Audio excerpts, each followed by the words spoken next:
I steal this guy from Sweden. Actually, he is not the typical Scandinavian. He is half Italian, half Scandinavian.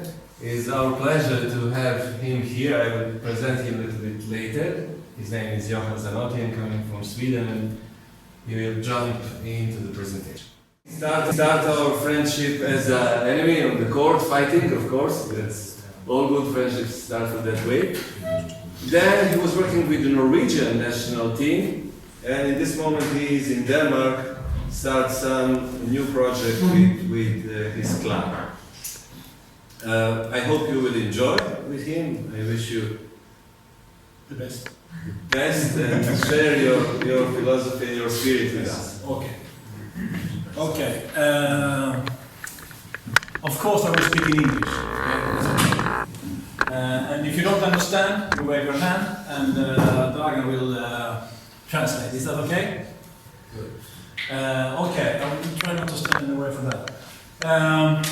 I can start to tell you a little bit about myself. I am 46 years old.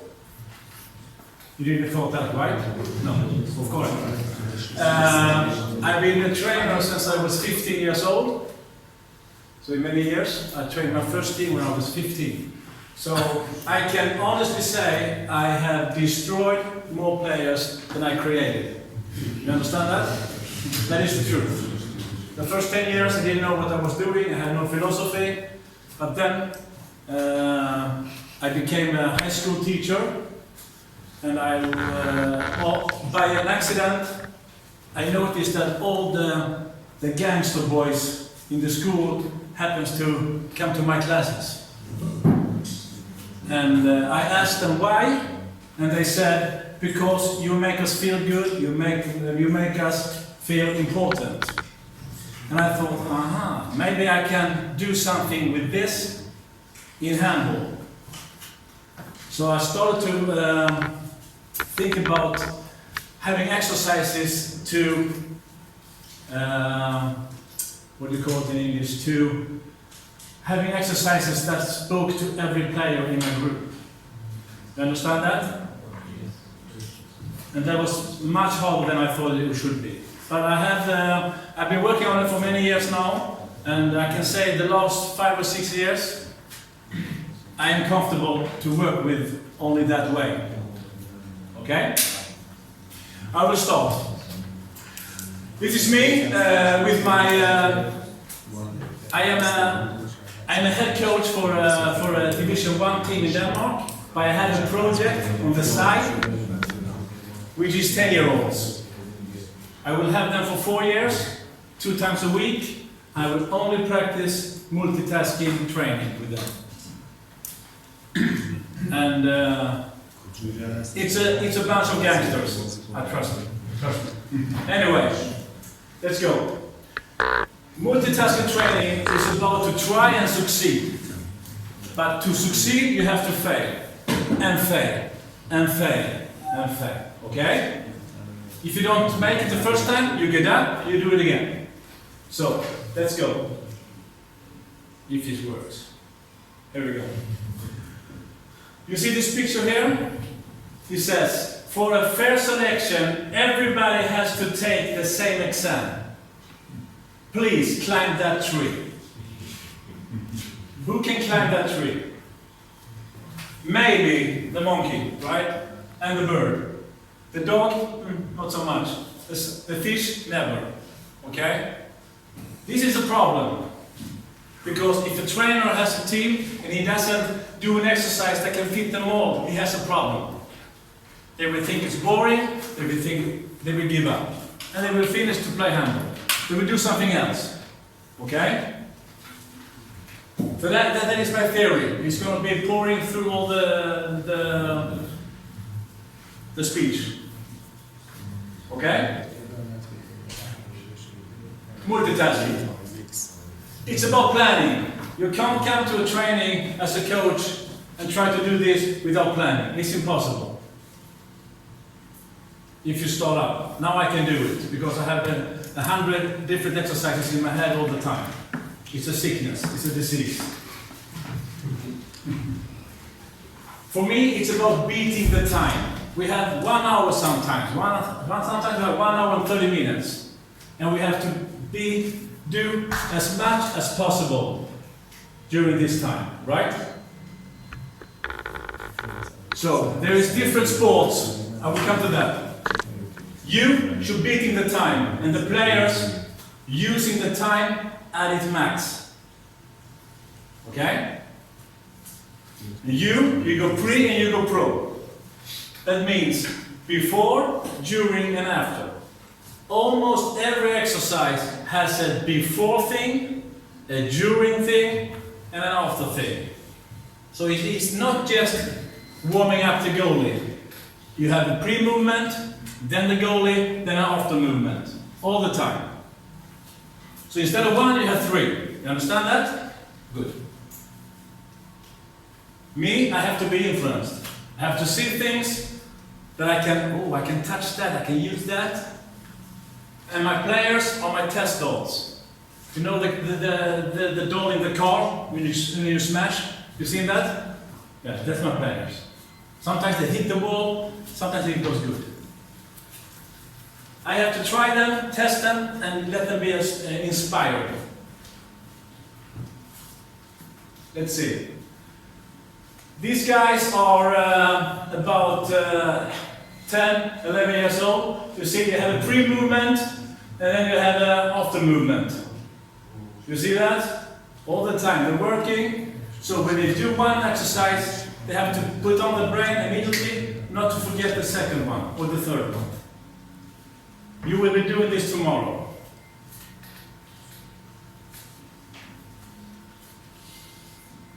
And I think handball is about to take responsibility for the next player in your team. So this exercise is more than one. The first one has to pass a good pass to the second one, you know? That is in Norway, in the school where I used to work. I don't work there anymore, as you understand.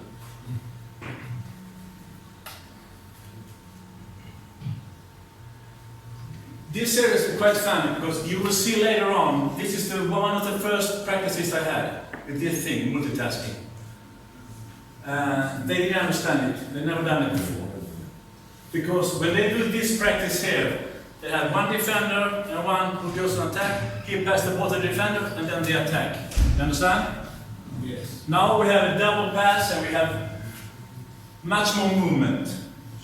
You agree?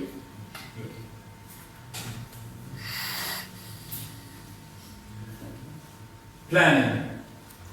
This is a sketch from my assistant coach. I told him can you draw up a training for me today? I want 3 exercises. This is what he did. You see that? Breakthrough. 1, 2, 3, 4. 1, 2, 3, 4, 5, 6, 7. 100 wings. It will take about, for this guy to attack, it will take about 5 minutes. During that time, we will stand like this. Or we will start to hit the other one if they're young, or he will start to hit this, you know? Fast break. This is when I plan. Where is it coming? It will come soon. I always think activity, no cues. Fill the gaps. Mix quality and quantity. It's okay sometimes to pressure the players and maximize time on the pitch. So that is my planning. You see the difference?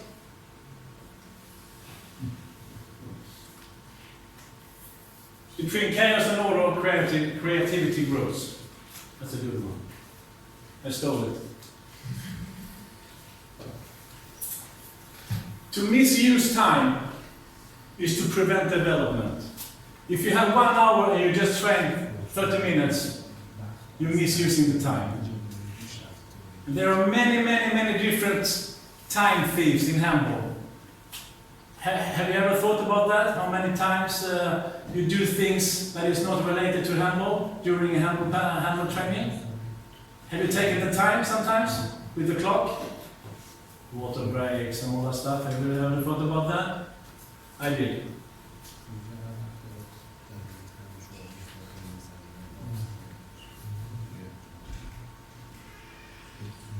example, physical training. I do this a lot with my players. I have position-based physical training. I let them train in their position, right backs, left backs, pivots, goalkeepers, and we go like this. Instead of they are running outside or they're doing anything else, they're doing this.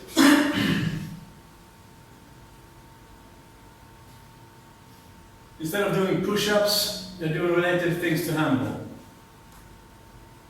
And I'm telling you, it's a hard work.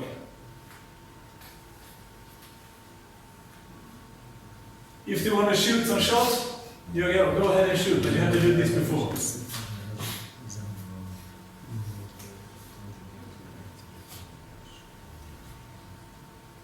Some exercises you probably have seen before. It's nothing revolutionary about it, but I give them 10 or 15 minutes during training, after training, to do the shot. Instead of just taking the shot normal, they have to do this before the shots.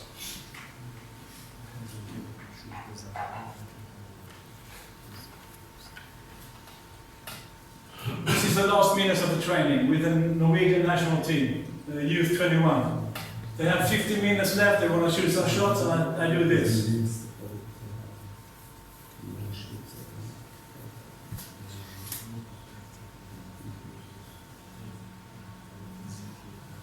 Do you have any questions? No? No? It would take less than an hour today. No questions, you go boom. Anyhow. The big time things, as I call it, are three, maybe four, but three are big ones.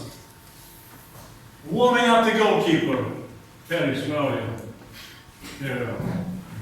Sometimes you have three goalkeepers, or two. It takes 20-25 minutes, a straight line, shooting them warm, 15 players, standing and waiting and shooting, okay? Make them pre-moves. Make the other two goalies throw long and make some defense, offense on the other side when you are warming them up. Understand? You can see it's okay, you watch the video, so it's okay?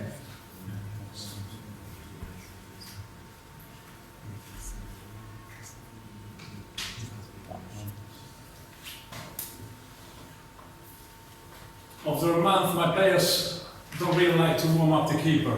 They are thinking it's too much work.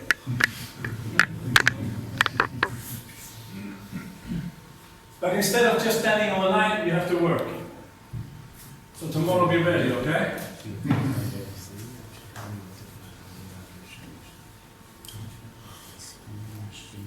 Some practices, exercises are not very good. This one is not very good. It's too much chaos, but you learn and you go on.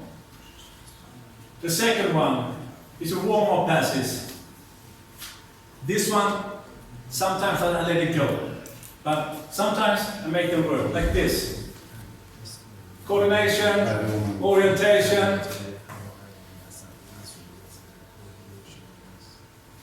and the worst one, the absolute worst one, water breaks. I used to say that the Germans in Africa during the Second World War didn't have water for 2 weeks. Why should we have water in 1 hour? Why? For me, it's like. So I do this now. I make them work, and if they take water, they have to do one. So I say water break, they go away, take the water, they have to do 2 or 1. If they go back and take more water, they have to go again. So now they just take 1 water and they go. It's a good way to winning time. But you understand my idea about beating time. Understand that? Do you think it's okay?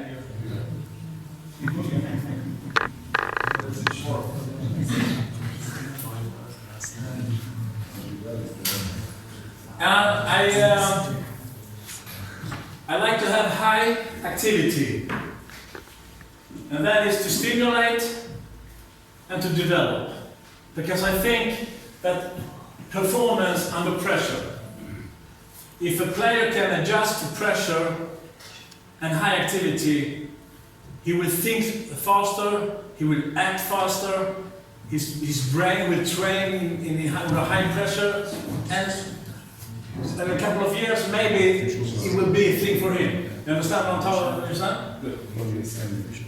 It makes, if you have high activity, your orientation on the pitch will increase. Instead of you standing like this, normal waiting, and you're watching, you have good orientation, but if you have to move, at the same time as your partner moves, you have to twist your head and watch and see what happens all the time. There has been a study in football. It's not injuries in football, but it's about how to pick up information. Everybody knows Messi, right? Yeah. Good. They put some detectors on his neck during the game, up here, I think. And I think it was more Ronaldo and some of the players. And that was counting how many times he was moving his head to watch the pitch. Orientation. He is the absolute #1 in turning his head during the pitch when he plays. He moves his head all the time to watch the player all the time. That's a little bit of a thinker for you, I think. So sometimes when I have practice, I put out, what do you call it, cones? I put cones everywhere on the pitch. And I say, fast break. The first one to hit the cone, 20 push-ups. I have like 50 cones out. And they have to run, and have to watch and where the ball is and everything. Just to train orientation. And the coordination and timing comes with orientation. Even the smallest one has to do under pressure. Some does it good, some does it less good.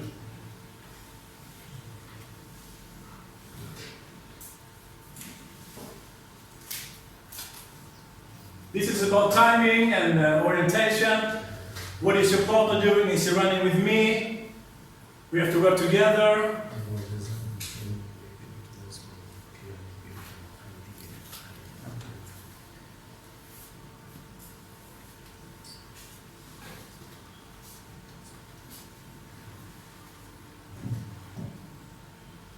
Sorry, I can't go back, but if you watch, I will tell you about the ideas tomorrow. I'm just watching the games here. But if you see the defenders, now he goes outside, he's watching the attack there. He doesn't watch the right back here. He should turn his head and watch what is happening over there. Understand? That will be trained tomorrow. And pre-moves exercises. Also to stimulate and develop. Physical, for the body. Explosivity, is it called that in English? And strength. Orientation here well, coordination, attacks and defense skills. If they want to attack 2-on-2, we do this first. Footwork, explosivity. They work with footwork here and they have the bam and off you go. He's tired. You see? Orientation, turn around, defense.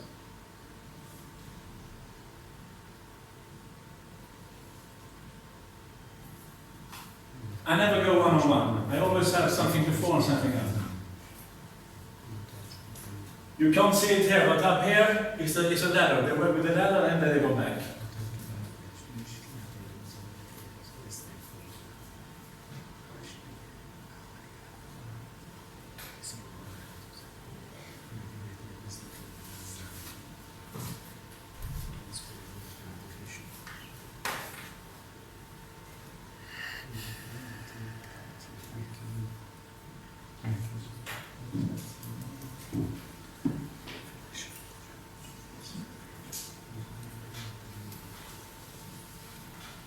No questions?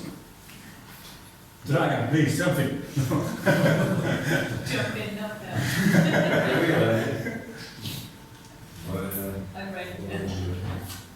Inspiration, motivation and progress. I think you have, as a coach, you have to inspire. To make my players train like I want, I have to be an inspiration. I have to show them that I love what I do. Okay? That motivates me, that motivates them, and we have a program. But the thing that's very, very important is that I have to be the original. I can't be the copycat. I can never be Adzic, how he trains, like he did today. I can never do that, even if I want to. It's impossible. I can't be dragon. I can't do the things physically. Impossible. Jumping like whatever you did. I can never do that. I can never show it. And I can find my own way, which I think I have done. I think that's why I'm here. It's not to be a copycat. Because if you're a copycat, the player will find it immediately. They will see you're not... They won't believe you when you tell them to do something. If I tell them to do the things you did today, they will just laugh and go on. And never trust me again. So multitasking training is a lot about... You see the different sports here.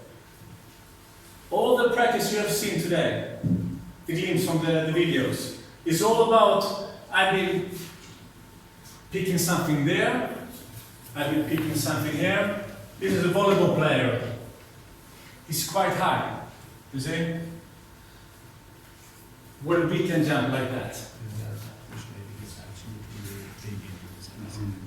And this is not a big sport in Croatia or in the Balkans, but it's ice hockey. It's very big in Sweden, and I've been watching hockey training, ice hockey training. You know why? They are the best in the world of maximizing their time on the ice. When they train, and when they rest, they rest. You know, boom! You're 10 seconds in, 10 seconds out, the trainer will whistle, they come in, sit like this with the club, he draws, they go up, and they go again. That is what I'm trying to do, to beating the time. If we can maximize our time on the pitch, I think we can progress even more in handball. So that's why I'm hoping that it will be the new rule for 25 seconds in attack. That will force us trainers to maximize us, I think. So if you look for inspiration, you will find it. Maybe you'll find I found something today with Azic that I will take up. And maybe you'll find something tomorrow with me or with fighters. Probably more with fighters than me, but anyway. And so I've been watching the Swedish ski team, how they train physics. They're always very low, and they go and they can jump and they land and all that stuff. I've been taking off. I will do this summer, this pre-season.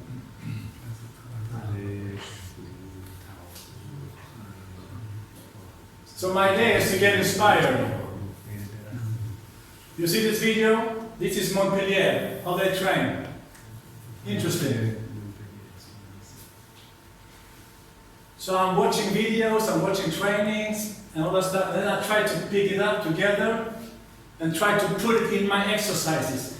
Instead of running like this, it will take 5 or 10 minutes for all the players to do. I put it in an exercise.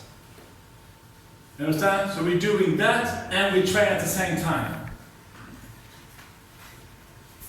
Inspiration inspires. The jumping from the ski, you see the jumping from the ski is there. They go 2 and 2, jump, side, attack, block, 2 against 2.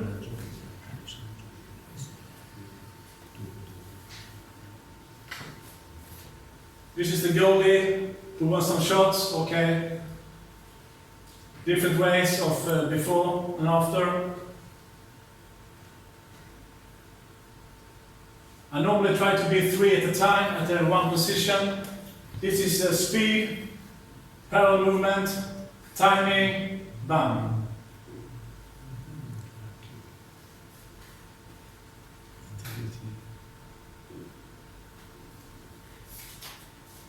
Did you see the things that I tried to tell you about the movements of feet, try to put it in the exercise? Do you agree? Was it okay? And search for inspiration, get inspired and get creative. That's it. Shall I show this? In front of boiler. Okay. You're ready. Yeah. I will give you some, before I show this pics here.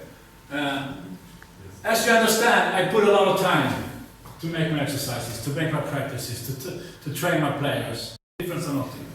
And if I tell them to do something, and they do, and they don't succeed, okay, I can do that. It's my fault. I told them to do it, you did it, and it didn't work. My fault. But if he doesn't do it, and if you would do it, he will make it, I get angry. Okay? So, you know tomorrow. This is a game in Norway. This is me. Long hair and beard. A little more beautiful now. The goalkeeper there, he had, in each game he had about 6 or 8 saves. That's it. And we let in the second least goals in the league, with 8 saves maximum. Okay? So I worked hard to make him save the ball. I told him to go there, do that, showing clips and everything. And this guy here, he always shoots up here. And he knows that. And you will notice what I think about it. If I give, they should give. If not, improvise. In this scene, I didn't find a water bubble, but you can. Maybe he was lucky about that. You see, 30 meters up in the left corner. I can't find the water bottle. Here it goes. I almost hit my assistant coach. Bam!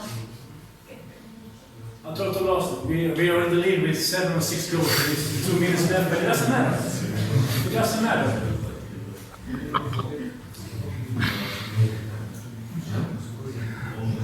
Look at the goal. He's watching on the left side, you see? When I yell, he's turning his head and he watch up there. There's nobody over there. He's a good friend of mine now. He's a good friend of mine. Anyway, what I'm trying to tell you is that I think tomorrow you will find it sometimes chaotic, sometimes chaos. And for you players who never, maybe you have, I'm not that unique, I don't mean that, but maybe you don't have to train this way before. It's okay. It's no problem. I won't throw my shoe at you, I promise you. Okay? Do you have any questions? No questions.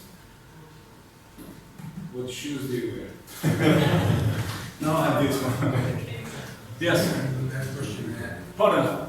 How you come for technique improvement of basic skills in this run? Because this is the only, I think, something that can be more